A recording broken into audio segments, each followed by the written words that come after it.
बिस्मिल्लाहिर्रहमानिर्रहीम। जी अस्सलाम वालेकुम। मेरा नाम डॉक्टर वहीद हसन है।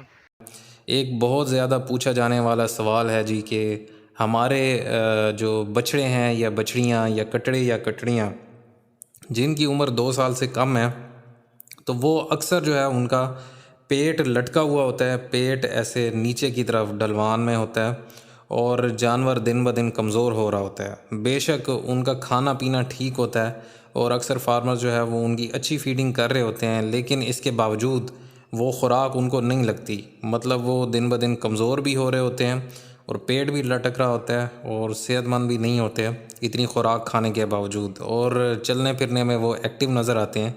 तो ये इनके कौन कौन से ऐसे मसाइल होते हैं और किस तरह आप इन पर काबू पा सकते हैं, तो इन तमाम पे मैं रोशनी डालूँगा। तो वीडियो शुरू करते हैं। सबसे पहली बात जो अक्सर फार्मर्स को पता भी है कि उसमें जो है वो क्या मसला हो सकता है, तो फार्मर्स ये इन्फर भी करते हैं और ये सोचते भी हैं और अक्सर जगहों पे वो ठीक भी होते हैं कि जानवर के पेट में कीड़े हो सकते हैं। हाँ जी, बिल्कुल ये जो है वो हो सकता है कि जिस जानवर का पेट लटका हुआ है, चाहे बछड़ा है या बछड़ी या कटड़ा है या कटड़ी या इवन बकरियों के जो मेमने हैं या भेड़ों के में छोटे जो बच्चे हैं, उनमें भी ये मसला हो सकता है। तो पेट लटका हुआ है तो प्राइमरी जो वजह जो है वो पेट के कीड़े हो सकते हैं।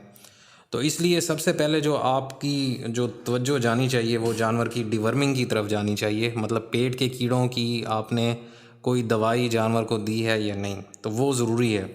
तो इसका जो प्रॉपर एक तरीका होता है वो ये है कि आप अपने जो है वो जानवर का पाखाना वो करीबी जो है वो ज़िले की लेबॉर्ट्री में ले जाएं, वहाँ पे टेस्ट करवाएं कि कौन कौन से कीड़े हैं, क्योंकि बेतहाशा कीड़ों की दवाइयाँ हैं, बहुत सारी ब्रांड्स हैं, बहुत सारी दवाइयों की किस्में हैं पेट के कीड़ों की। तो वो जो दवाइयाँ हैं वो जो है वो मखसूस किस्म के पेट के कीड़ों के लिए होती हैं। ये ज़रूरी नहीं है कि एक दवाई है, मिसाल के तौर पे निलज़ान प्लस है, तो वो तमाम पेट के कीड़ों को ख़त्म करे, ऐसी बात नहीं है। वो चंद एक मखसूस कीड़ों को के लिए जो है वो कारगर साबित होती है। इस तरह और भी दवाई हैं। तो इसका जो सही तरीका वो ये है कि आप अपने जानवर का जो पाखाना करीबी लेबॉर्ट्री में ले जाएं, वहाँ पर जो कीड़े उसमें डायग्नोज होंगे उसके मुताबिक जब आप दवाई देंगे तो 100% आपका, अगर कीड़ों की वजह से वो पेट लटक रहा है तो वो इंशाल्लाह जो है वो मसला हल हो जाएगा। पहली बात ये आ गई। अब दवाई आप जो भी दे रहे हैं तो उसकी मखसूस मिकदार पिलानी चाहिए, जितनी मिकदार जो है वो उस दवाई की बनती है, क्योंकि ज़्यादा देंगे तो जानवर को जो है वो अक्सर दवाइयाँ जो है वो डायरिया की तरफ ले जाती हैं, पेचस की तरफ। पेचस लगने की वजह से भी ये छोटे बछड़े या बछड़ियाँ या कटरे या कटड़ियाँ उनकी डेथ हो सकती है, क्योंकि जिस समय पानी की शदीद कमी हो जाती है। तो इसलिए मुनासिब मिकदार में दवाई देनी है। अपने किसी भी करीबी डॉक्टर से, क्वालिफाइड डॉक्टर से लाजमी मशवरा करके दवाई दें। और दवाई देने का तरीक़ाकार भी होता है, पिलाने के मुख्तलिफ़ तरीक़ाकार हैं। डिवर्मिंग के भी मेरी वीडियो बनी हुई है और कोई भी दवाई किस तरह पिलानी है उस पर भी वीडियो बनी हुई है, तो वो लिंक मैं डिस्क्रिप्शन में दे देता हूँ, वहाँ से आप देख सकते हैं। तो पहली बात आ गई डिवर्मिंग की। अब आपने डिवर्मिंग भी कर ली है जानवर की, लेकिन इसके बावजूद भी आप देखते हैं कि उसका जो पेट है वो लटक रहा है, तो अगली बात जो है वो फीडिंग में आती है। बाज़ औक़ात प्राइमरी वजह फीडिंग होती है, सेकेंडरी वजह जो है वो कीड़ों की होती है। तो फीडिंग में बहुत सारी चीज़ें हैं। मिसाल के तौर पे जब बछड़ा या बछड़ी या कटा या कटड़ी पैदा हुए हैं, तो अगर आप उसको शुरू से ही 10-15 दिन की उम्र का है, आप उसको सब्ज़ चारे पे लगा देते हैं, तो उस वजह से भी जानवर का पेट लटक जाता है, क्योंकि उस वक्त उसका जो मैदा है वो सिंगल कंपार्टमेंट का होता है, सिंगल खाना होता है। मतलब उसका मैदा हमारी तरह का ही होता है कि वो सिर्फ दूध को ही हज़म कर सकता है, चारे को, इस घास को हज़म नहीं कर सकता। जब उसका र्यूमेन डेवलप होता है, मतलब 4 खाने बनते हैं, ओजरी वगैरह, तो उसमें जो है वो ये अल्लाह ताला ने ऐसी फिर सिस्टम रखा हुआ है कि माइक्रो ऑर्गेनिज़म्स आ जाते हैं, बैक्टीरिया वगैरह, तो वो उसको जो है वो प्रोसेस करते हैं और उस घास में से ताकत निकाल कर देते हैं। तो जब आप छोटी उम्र में ही जानवर को लगा देंगे चारे पे, तो वो फिर उसमें जो है वो एक तो हाजमा भी नहीं होगा सही तरह, और जानवर को हाजमे के दूसरे मसाइल जिस तरह डायरिया वगैरह या ये प्रॉब्लम्स होती रहेंगी। और चाहे आप अगर उसको हे भी दे रहे हैं, चाहे रोड ग्रास का या बरसीम का या लूसन का, तो वो हे भी जो है वो ज़्यादा मिकदार में देने से, क्योंकि उसमें फ़ाइबर मौजूद है, और प्राइमरी वजह पेट लटकने की फीडिंग में अगर आप कंसीडर करें तो वो ज़्यादा फाइबरस डाइट देने की वजह से है।